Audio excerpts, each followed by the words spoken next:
pour les personnes qui ne l'auraient pas entendu tout à l'heure, j'ai cette espèce de drôle de montage parce que j'ai oublié ma caméra et que j'espère que le téléphone va fonctionner aussi bien.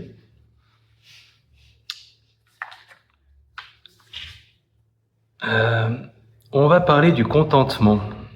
Quelque chose à partager sur la méditation que vous venez de vivre? J'ai senti un peu de somnolence dans le... C'est la saison aussi, hein.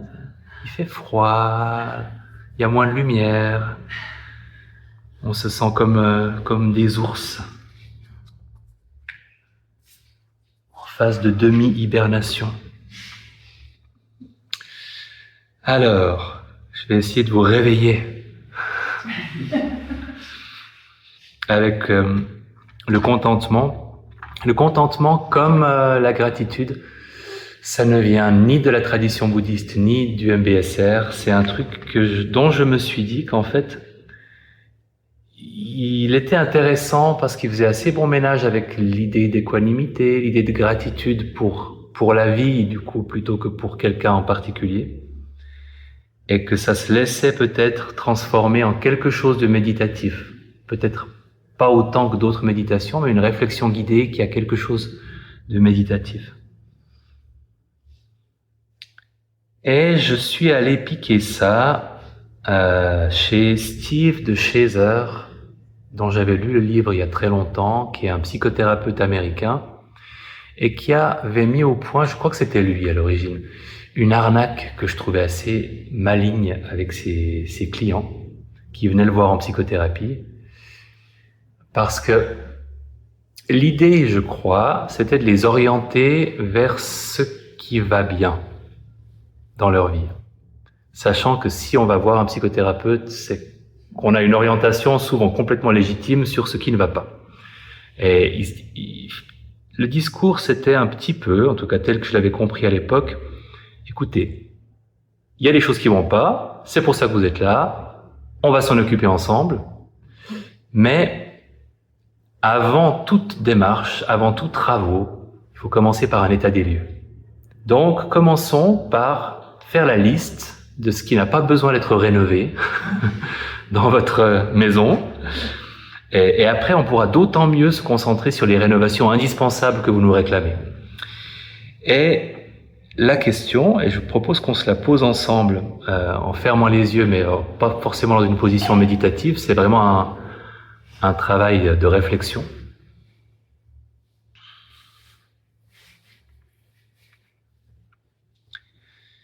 La question, il y avait plusieurs formulations possibles, mais une des formulations, c'était « Qu'est-ce que vous n'aimeriez pas voir changer dans votre vie ou dans votre personne ? Qu'est-ce qui n'a pas besoin de changer ? Qu'est-ce que vous n'aimeriez pas changer ?» Et on peut se poser la question. Qu'est-ce que vous n'aimeriez pas voir changer dans votre vie ou dans votre personne? Qu'est-ce qui vous convient très bien en l'état, peut-être même quelque chose que vous appréciez vraiment tel quel? On essaie de faire une petite liste.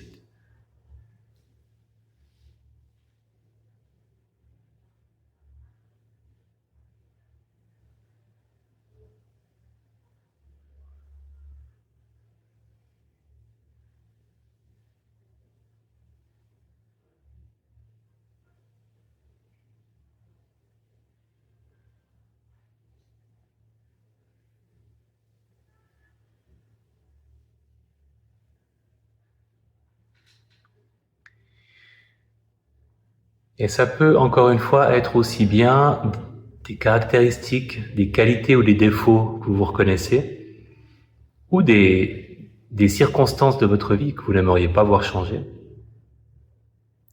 On essaie d'en trouver encore quelques-uns.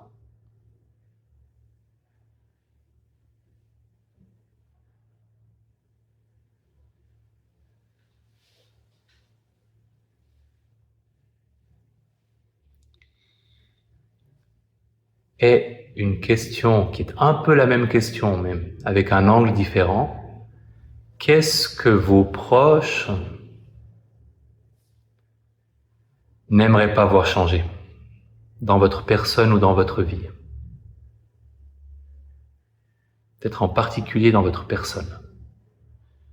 Si on les interrogeait, à votre avis, qu'est-ce que vos proches, et vous pouvez prendre une personne en particulier si ça vous aide, n'aimeraient pas voir changer en vous?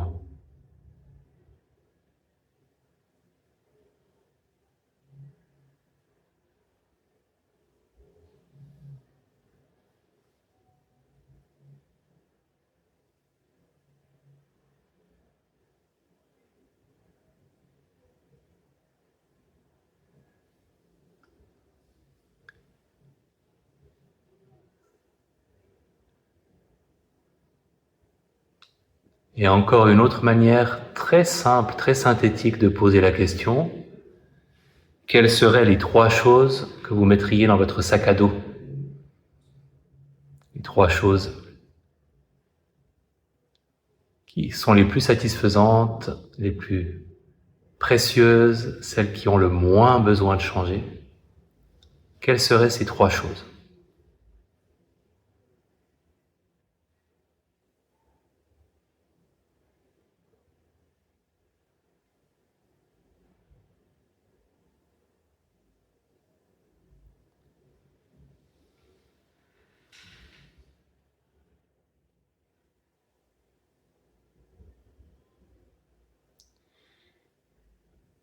Et prenons la température de la tonalité émotionnelle. Comment est-ce que votre esprit, votre cœur se sent quand vous vous orientez dans cette direction-là?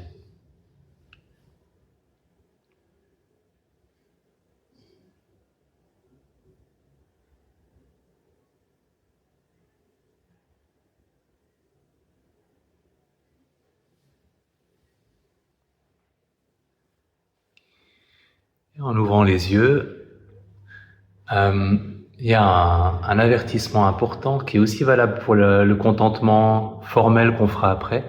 C'est que parfois, on n'a rien qui nous vient, ou on a très peu de choses qui nous viennent, et on se dit, mais la seule explication logique, et Dieu sait que les clients, surtout s'ils sont en phase dépressive, qui se présentent à ce type de chasseur, se disent parfois ça, la seule explication rationnelle à cette absence d'éléments de la liste, c'est que ma vie c'est de la merde. Et que je suis une personne dans une situation désespérée. Alors qu'en fait, non. C'est surtout que le muscle de l'énumération des choses qui vont bien, on ne le fait pas beaucoup travailler dans la vie quotidienne. On a beaucoup de tendances culturelles qui nous poussent dans la direction opposée. Donc on n'a pas l'entraînement. Et plus on le fait souvent, plus on trouve des nouveaux trucs et des petits trucs même qu'on ajoute à la liste. Donc, il ne faut pas vous inquiéter s'il y avait des moments de vide. Ça arrive. Et c'est le signe d'un manque d'entraînement. Qu'est-ce que vous avez observé avec ces questions?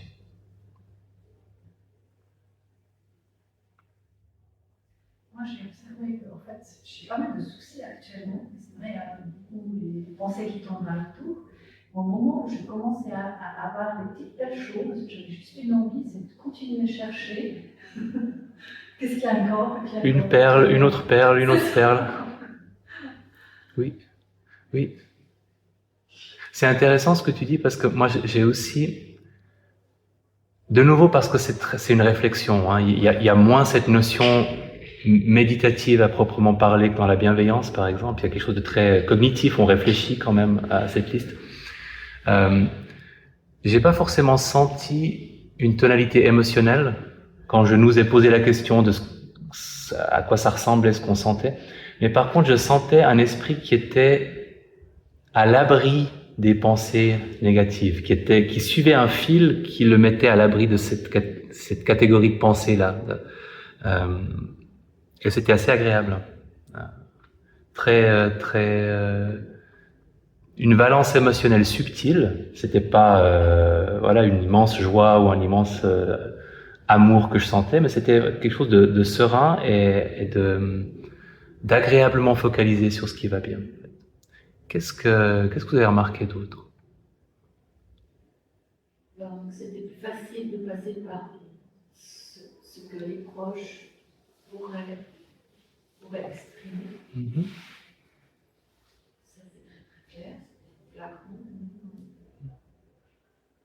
Et c'est vrai que c'est l'approche plutôt orientée solution, enfin, c'est aussi une autre manière de penser, et puis c'est chouette que ça se fasse, mais c'est quand même une autre manière de penser. Oui, oui, c'est ça. Ouais. On est vraiment dans un autre focus, dans une autre démarche. Oui. J'ai aussi senti que c'était moins émotionnel, par exemple, que la bienveillance. Ça reste plus Là-haut, là-haut, ouais. complètement. Ouais. C'est presque plus délicat à ressentir comme du contentement parce que c'est justement plus cérébral qu'émotionnel. Oui. Je pense que c'est assez généralisé ce constat, hein, qu'il y a quelque chose de moins. Ouais. Non. Ah. Moi, je pense que c'est la formulation que tu as proposée qui était très nouvelle, parce que ça me fait penser à la pensée positive. Puis là, c'est plutôt une sorte d'effort. Là, de se dire, mais qu'est-ce que j'ai déjà? Oui. Je ne voudrais pas qu'on m'active. Moi, il y a un truc. Puis après, tu as parlé de choses agréables. Moi, tout d'un coup, je me suis dit, c'est un petit dessert. Moi, c'était vraiment très. J'ai eu un mouvement super agréable. Ouais, de pas, en fait, que ce soit pas quelque chose qu'il faille aller chercher. Exactement. Ouais. C'était plutôt de me dire, ce que je garde, plutôt que de. On disait, il devrait faire la bienveillance. C'est fort. Oui. Généreux. Oui, parce que c'est déjà là. On se contente de dépoussiérer quelque chose qui est déjà là et qu'on regarde pas assez souvent, qu'on considère pas assez souvent. Ouais. Je pense que l'état émotionnel fait quand même, parce que quand tu fais des choses plus difficiles, c'est certainement plus contraignant. C'est comme tu dis le pardon. Oui. Donc là, après une petite méditation. C'était pas mal. Il y a une chanson de Nina Simone que j'ai souvent à l'esprit quand je fais cet exercice de contentement où elle fait la liste de tout ce qu'elle a malgré tout ce qu'elle n'a pas, puis elle finit par j'ai mon propre foie, j'ai ma rate, j'ai mon cœur, j'ai mes veines. Enfin, elle fait vraiment l'inventaire, toutes les parties du corps. C'est une chanson très rythmée et on y croit en fait. On se charge vraiment de toutes ces choses, même toutes petites. Ok. Donc vous n'avez pas trop rencontré ce biais du « il n'y a rien, c'est donc que ma vie est vide ». Ok, tant mieux. C'est eu arrivé.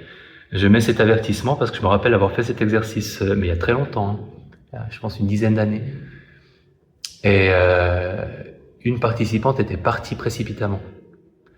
Et elle était partie précipitamment avant que j'ai eu le temps de donner cette explication-là. Et c'était ça, en fait. Et après, j'ai fait l'effort, ce que j'ai pas fait là, mais d'en parler généralement, parce que je suis un peu rouillé. Mais j'en parle d'habitude toujours avant de faire l'exercice, surtout avec des personnes qui l'ont jamais fait, pour être sûr que si ça arrive, elles sautent pas jump to conclusions. Faut que j'arrête de penser en anglais. Elles ne bondissent pas sur une conclusion erronée qui serait que leur vie est vide, éterne. Ok. Alors, je vous propose de faire l'exercice formel de contentement qui passera un petit peu par le corporel parce que justement c'était l'idée d'en faire quelque chose, de respecter l'origine psychothérapeutique du truc, mais de le faire passer par le corps. Et pour cet exercice, alors c'est vous qui connaissez vos propres fragilités et limites, mais on peut très bien le faire en position allongée si on ne craint pas de s'endormir. En tout cas, il faut que ce soit dans une position qui soit confortable.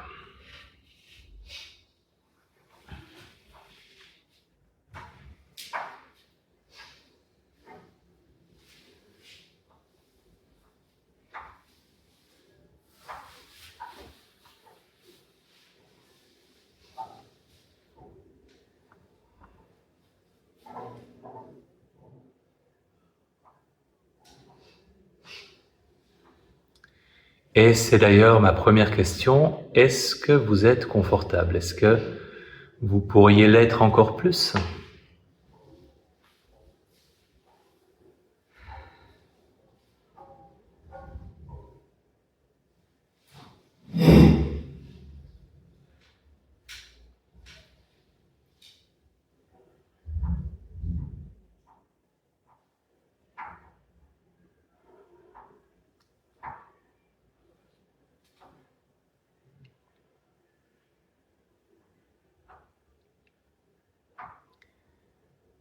Et quelques respirations conscientes avec à l'expiration un encouragement à la détente. C'est vraiment une respiration active. L'expiration est là pour apporter la détente dont le corps a besoin s'il en a besoin.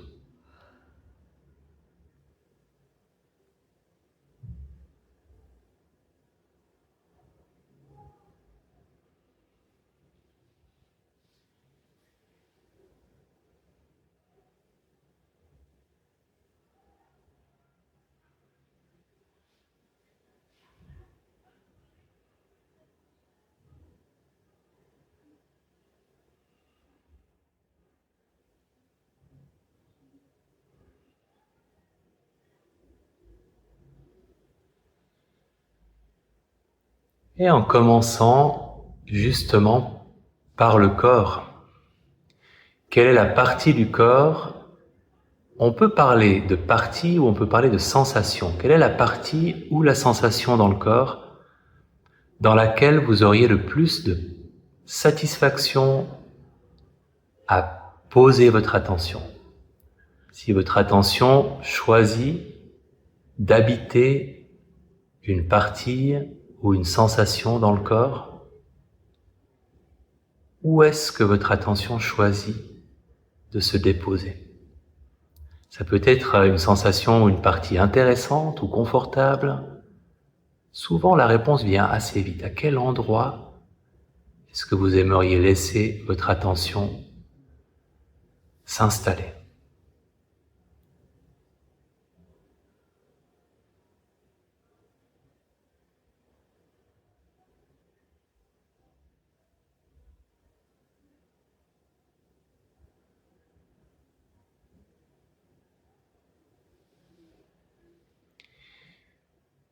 Quand vous avez votre réponse, eh bien, en laissant votre attention habiter cet endroit, cette sensation-là, en découvrant ce que c'est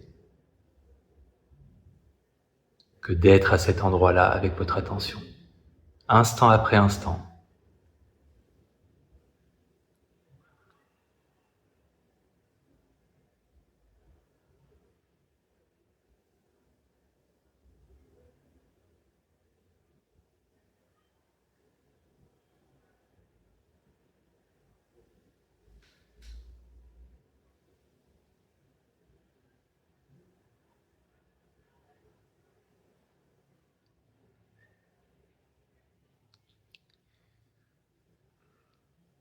Et en restant tourné vers les sensations du corps, pour quelle raison pourriez-vous remercier votre corps? Qu'est-ce qui est source de contentement, de satisfaction, de gratitude dans votre corps tel qu'il est en ce moment? Merci pour quoi? Pour quelle raison pourriez-vous aujourd'hui remercier votre corps? Et ça peut être un inventaire des petites et des grandes raisons.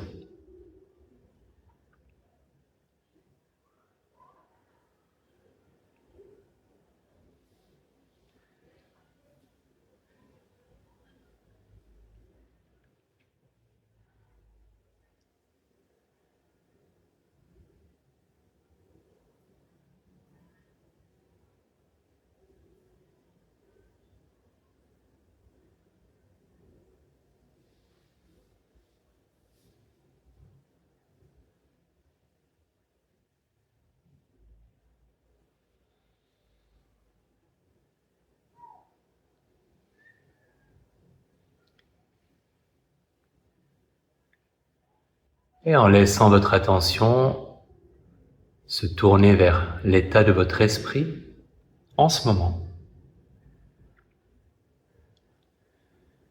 Qu'est-ce qui est source de satisfaction, de contentement, de gratitude dans l'état de votre esprit maintenant? Même si c'est très subtil, en nommant ce qui est source de contentement, de satisfaction dans l'état de votre esprit maintenant.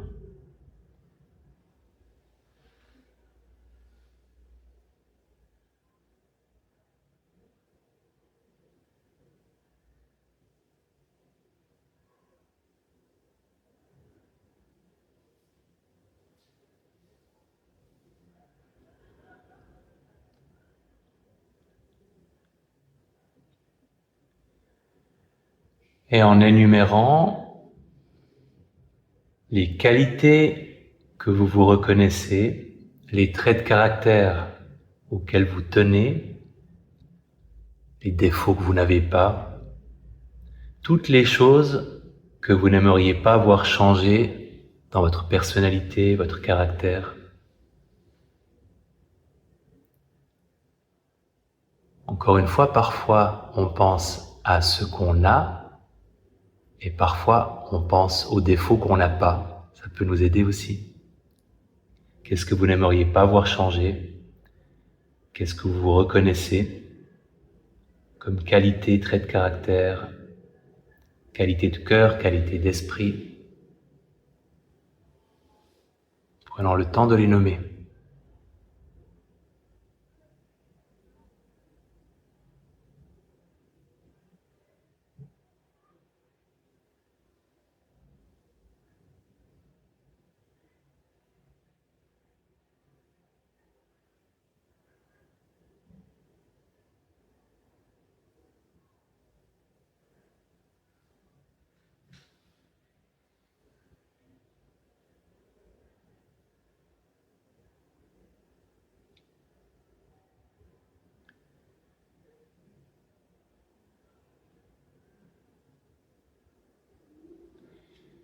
Et quelles sont les relations qui vous nourrissent, qui vous font du bien, proches ou moins proches, humaines, animales? Il s'agit de faire la liste la plus longue, la plus complète possible.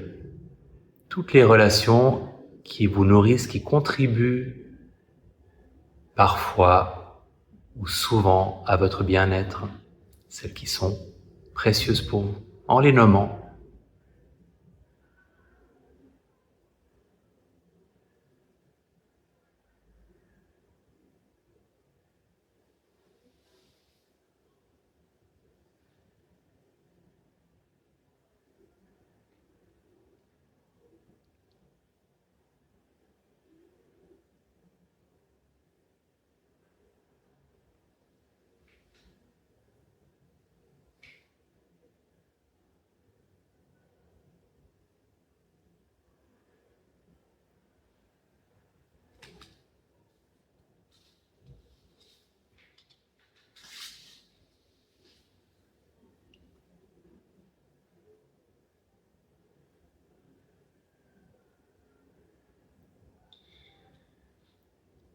Quelles sont les activités pendant la journée ou pendant la semaine qui vous ressourcent, qui vous mettent en contact avec l'instant présent, qui vous font du bien?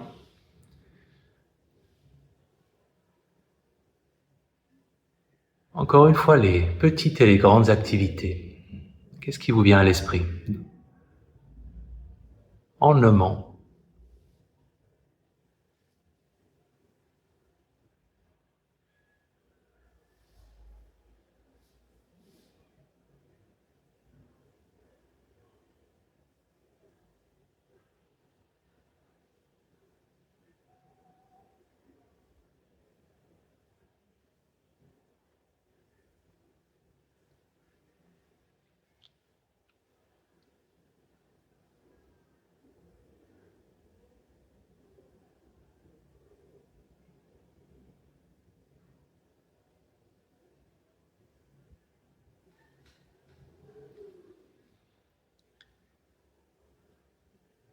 Et quels sont les moments de la journée que vous appréciez le plus? Petits rituels ou des moments qui sont précieux pour vous. Ça peut être, encore une fois, des choses très simples. Imaginez votre journée. Quels sont les moments que vous savourez le plus?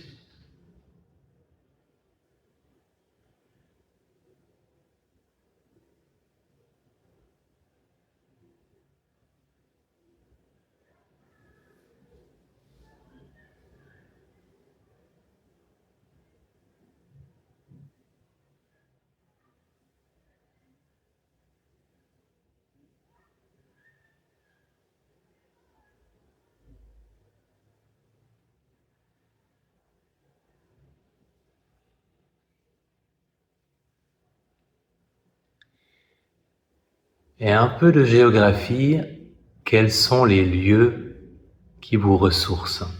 Et là aussi, vous pouvez penser à des lieux lointains où vous allez de temps en temps vous ressourcer, ou dans votre vie quotidienne, les endroits qui sont pour vous des endroits où vous vous ressourcez chaque jour. Quels sont les lieux, proches ou lointains, où vous vous sentez bien?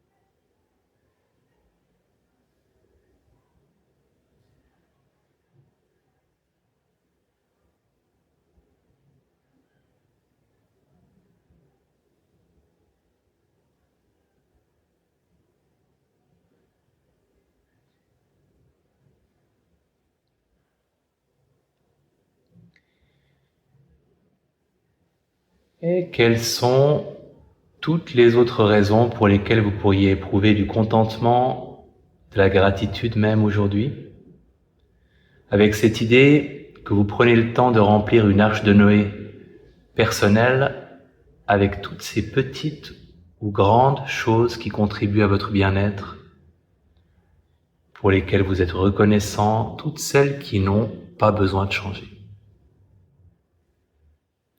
Encore une fois, les très petites et les très grandes choses. Ça peut aller de vivre dans un pays en paix jusqu'à votre wok en inox avec lequel vous aimez cuisiner. Les choses importantes, les choses futiles, ce qui est grand, ce qui est petit. Qu'est-ce que vous prenez dans votre arche de Noé?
En nommant encore 2 ou 3 choses inattendues qui pourraient vous venir, continuant de fouiller dans ce qui n'a pas besoin de changer, dans votre personne, autour de vous, toutes les petites choses que vous appréciez, qui ont du sens pour vous.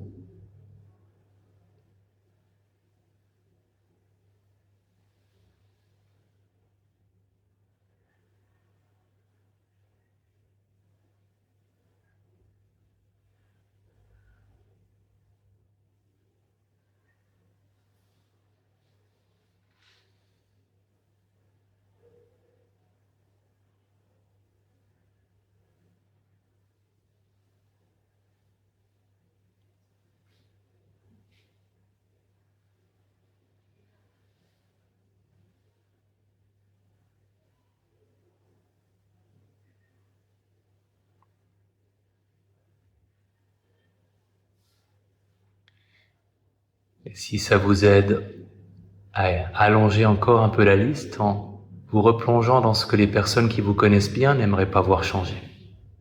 En vous.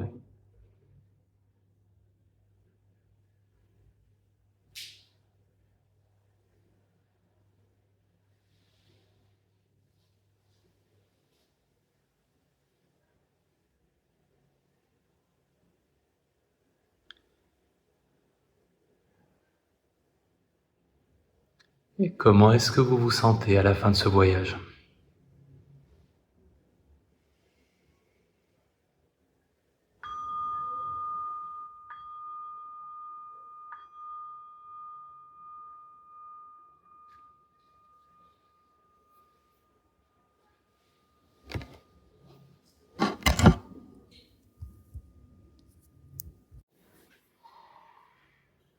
Observation. Comment vous sentez-vous à la fin de ce voyage? Comblé. Comblé.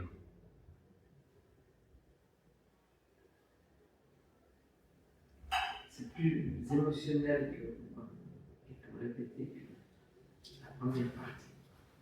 Plus ça s'appelle un contentement émotionnel. Oui. Du cérébral. Est-ce que tu penses que l'ancrage dans le corps initial a pu contribuer à ça? Fort possible, Ouais. parce que ça fait descendre de la tête des choses Oui. moins cognitives. Oui. Vous avez tout le monde a trouvé un endroit du corps ou une sensation où vous aviez envie de résider avec votre attention, d'habiter. Ouais. J'aime beaucoup parce qu'il y a toujours quelque chose qui vient. Je ne savais pas trop. J'avais plusieurs options.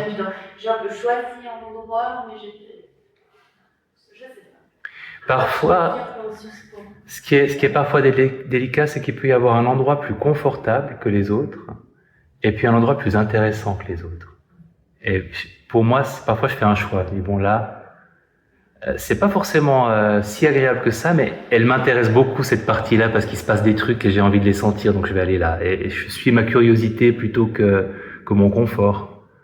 Et parfois c'est l'inverse. Si ça peut te donner aussi un angle de sélection différent.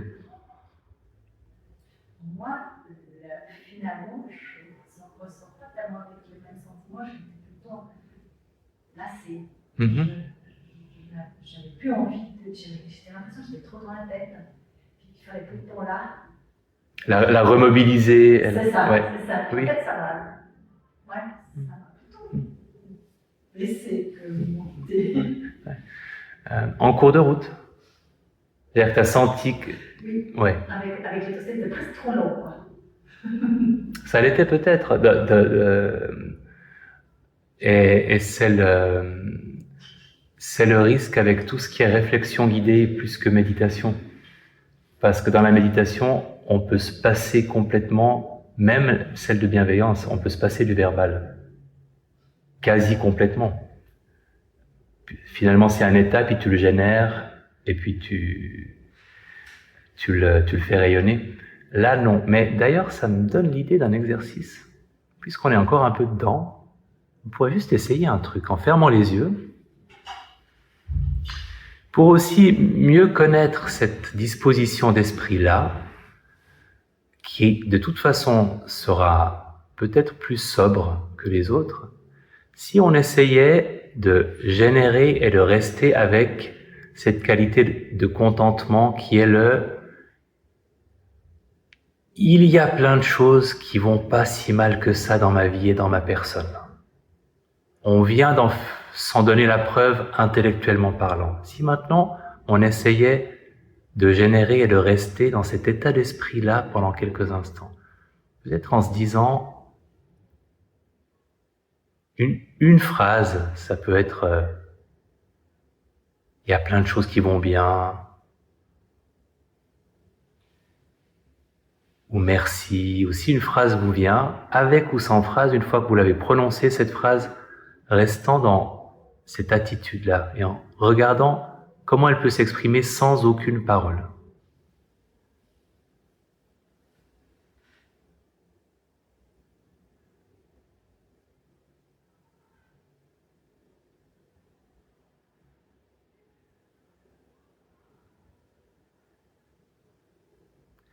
Enrichi de tout ce qui n'a pas besoin de changer, de tout ce qui est source de satisfaction, de contentement, qu'est-ce que vous sentez intérieurement? Ça ressemble à quoi?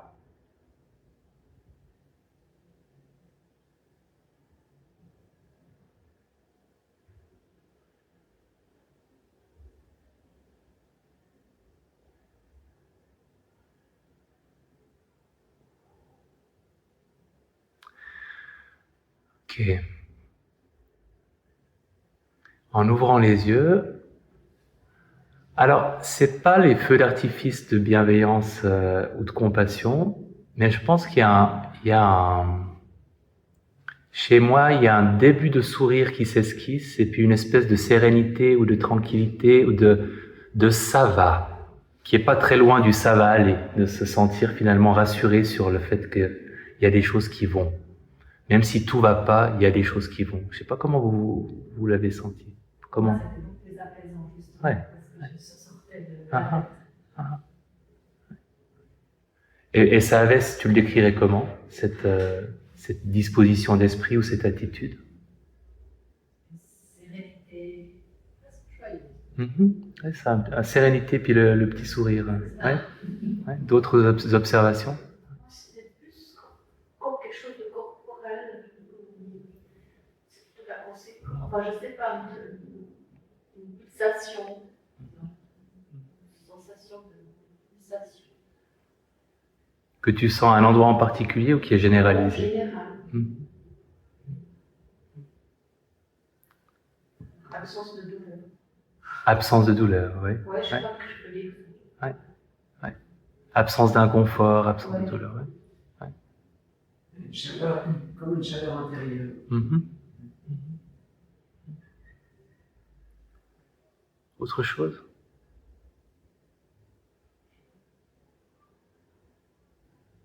C'est intéressant parce que finalement on réalise que on peut, tout a une dimension physique, tous les états d'esprit ont une dimension physique et on peut tous les faire exister sans les pensées qui les accompagnent. Ce qui est vrai pour la bienveillance est aussi vrai pour le contentement. Une fois qu'on a pris conscience de comment c'était, on peut le garder un peu plus longtemps, on peut le faire durer un peu plus longtemps, comme on peut faire durer un peu plus longtemps la bienveillance, longtemps après la dernière fois qu'on a prononcé une phrase de bienveillance. Et tout l'intérêt de l'entraînement méditatif, c'est d'être de plus en plus capable de faire ça, d'aller un peu piocher de quel état est-ce que j'aurais besoin maintenant, vu comment je me sens maintenant. Ah ben tiens, peut-être un peu de bienveillance pour moi ou pour quelqu'un d'autre, tiens un peu de contentement, un peu de gratitude. Et d'aller chercher ça et d'essayer d'allumer l'allumette de l'état qui nous intéresse et de voir si on peut le laisser s'installer. Et je pense que c'est pour ça que c'est tellement intéressant et que c'est sans fin. C'est qu'on a une marge de progression infinie pour réussir à faire ça de plus en plus facilement, de mieux en mieux. Je trouve la frontière entre le contentement et la gratitude, j'ai presque un peu de peine à voir quel est lequel. Ben, le contentement, c'est presque une gratitude pour la vie. Mais la gratitude de base, elle est toujours relationnelle parce qu'elle est toujours orientée vers une personne. Donc ça change, tu vois, il y a cette différence-là de remercier quelqu'un, et puis après, il n'y a même plus le quelqu'un, mais on continue de sentir la gratitude en tant qu'état. Mais le point de départ, c'est comme la bienveillance, c'est quand même toujours cette orientation vers quelqu'un. Et là, c'est un peu différent pour ça. Mais c'est clair qu'il y a des similitudes parce que l'état de gratitude pour la vie, c'est ça. Et si on croit en quelque chose ou en quelqu'un, et ben pour ce quelque chose ou ce quelqu'un, pour le grand tout, pour Dieu, voilà. Donc c'est la porte d'à côté, parce que pour beaucoup de gens, il y a quelque chose de relationnel dans cette gratitude-là. Tous ceux qui sont très croyants, il y a quelque chose de relationnel. Donc c'est la porte à côté, c'est le voisin de palier. Bon, ben je suis content d'avoir été content avec vous. Avant